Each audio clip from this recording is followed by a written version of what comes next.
1992. 拔萃的確係一輩子嘅事。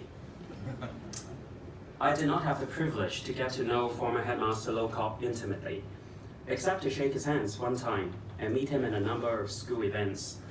For all I know, he has been an inspiration to many of us, especially Seehangs who were students at his time.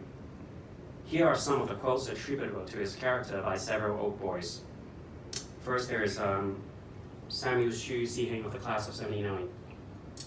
He was our most beloved headmaster.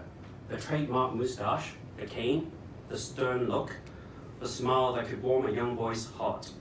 We owe him for the freedom of expression we enjoyed, the stimulating environment to learn, explore, and discover who we were. Then we have Seehang Patrick Powell of the class of 59. He had this intuitive ability to spot hidden potential in his students, and he used that to nurture their development outside the classroom. Mine was just one of many examples. It was years later, after the students grew up, that they came to appreciate his help, and they loved him dearly for it. As headmaster, he considered the development of character, leadership, scholarship, extracurricular achievement, and service as essential for DBS students. And there's a third quote in Chinese. 他的聰慧及對學生的關顧，令我感到他會是個慈祥的父親。譬如我中四時，因為轉聲不能再唱歌，改任童聲合唱團的指揮。好感動的是第一次排練，第一次指揮，他已經走進禮堂，托着腮，翹着腿在聽。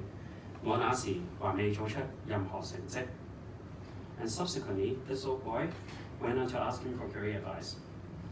我寫信問他，到底我應該繼續讀博士，在音樂方面發展，抑或接受黎校長的邀請返回南拔教書？他給我的答案好圓，大意是 ：If you follow your mind, you will be successful but may not be content. If you follow your heart, you will be content, but may not be very successful.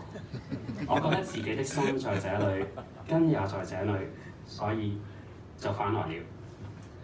The spirit of Headmaster Lowcock has lived on. The last quote was from our current headmaster, Mr. Ronnie Chang, class of 83. In many ways, the Lowcock teachings have become part of the DBS doctrine with this one. The brotherhood, the emphasis on student leadership, the opportunity for boys to make and learn from mistakes, the freedom of expression, and the humility to serve our community.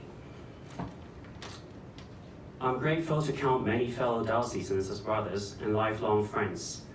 Many decades after graduation, we would still get together to sing in the alumni choir and compete overseas, and of course to win the title. When our talented brothers, Eudibros, has a live concert, we will go to support, bring along our boys as the next generation of diocesans to get inspired. This is a fellowship dear to many of us. The school community has a can-do attitude in the sense that we believe we can achieve anything if we put our heads and hearts together. This may sound cocky, but it encourages the minds of our boys to believe sky is the limit for their potential. When students come up with great ideas, you can count on the school to throw its weight behind. Yet it is okay to make mistakes and learn to become stronger from your misplaced convictions. It can be anything from planning a garden fete game store to executing a drama play or something much more organized and competitive in inter-school sports and music competitions and the like.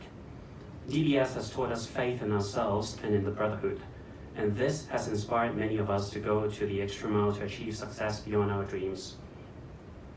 Allow me to share with you a personal story here. When I was in Form 3 or Grade 9, I was a student with no affiliation to the music scene at school. I never thought I was good enough to even audition for anything because I never won any music competitions. When someone found out I played the oboe, somehow I was recommended to Mr. Chang, who was maestro of the school orchestra at the time.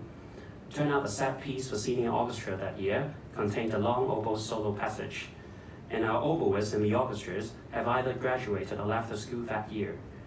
Mr. Chang never worked with me on the music in the past, and I'm fairly sure I wasn't the only oboist around at school. But after a quick audition, he placed huge confidence in my ability to improve quickly and get adjusted to the orchestra setting and to deliver a convincing opening passage for the team. To be honest, I still sweat today at the thought of his audacious choice, and not least the patience and encouragement of many brothers who were much more seasoned musicians. In the end, I managed to not let anyone down, and the orchestra went on to win first place that year, in spite of my humble participation. Of course, I continued to play in the orchestra and also sang in choirs, and even formed woodwind ensembles with fellow brothers, later on until I left DBS. All this experience has inspired a lifelong interest in music in me, and even though I may never play nearly as well as many of my brothers, I still remember fondly and proudly my time at DBS as a musician.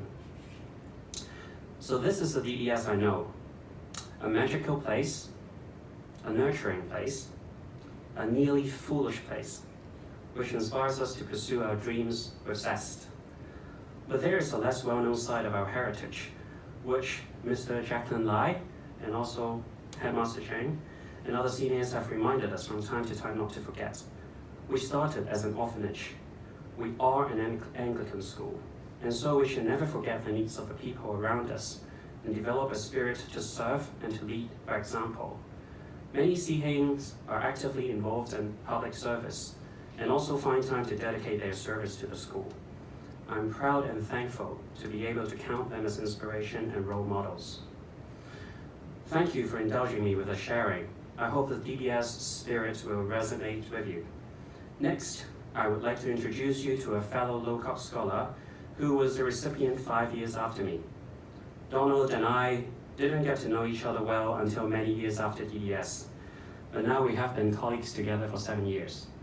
I can see we share many common values, although we didn't overlap at school, and this is the kind of camaraderie we commonly experience when running into other DBS boys across class years. Donald.